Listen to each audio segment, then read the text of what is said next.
राधा वल्लभ श्री हरिवंश। आप सभी को कामदा एकादशी की हार्दिक शुभकामनाएं। इस साल कामदा एकादशी 19 अप्रैल यानी कि आज है।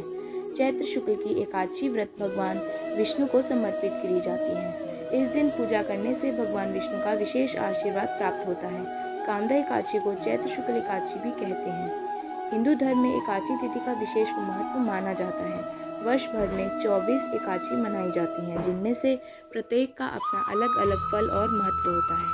कामदा एकादशी के दिन श्रद्धालु अपने भगवान विष्णु की पूजा करते हैं। चलिए जानते हैं कामदा एकादशी की व्रत कथा के बारे में। पौराणिक कथा के अनुसार भगवान श्री कृष्ण ने धर्मराज युधिष्ठिर को कामदा एकादशी की व्रत की कथा सुनाई थी।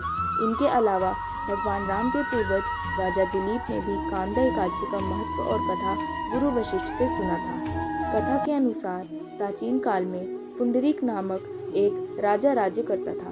वह भोंगीपुर नगर में रहता था।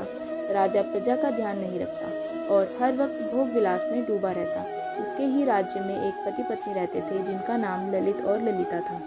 दोनों आपस में सच्चा प्रेम करते थे।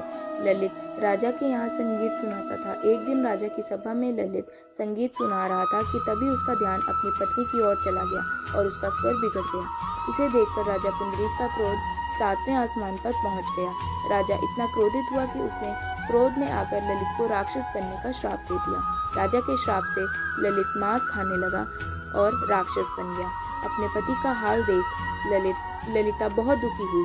पति को ठीक करने के लिए हर किसी से उपाय पूछती रही। आखिरकार थक हार कर वह विंध्याचल पर्वत पर श्रृंगी ऋषि के आश्रम पहुंची और ऋषि से अपने पति का सारा हाल बताया। ऋषि ने ललिता को कामदा एकादशी का व्रत करने की सलाह दी। ऋषि ने कामदा एकादशी का व्रत का प्रताप बताया और ललिता से इस व्रत को करने को कहा। ललिता ने ऋषि के बताए अनुसार शुक्ल पक्ष की कामदा एकादशी को व्रत रखा और भगवान विष्णु का ध्यान करते हुए विधि विधान से पूजा अर्चना की। अगले दिन द्वादशी को पारण कर व्रत को पूरा किया।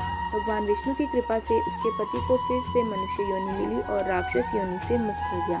इस तरह दोनों का जीवन हर तरह के कष्ट से मिट गया और वे सुखी जीवन जीने लगे। फिर श्रीहरि का भजन कीर्तन करते दोनों मोक्ष को प्राप्त हुए। तो यह थी कामदा एकादशी की व्रत कथा। राधा वल्लभ श्री हरिवंश।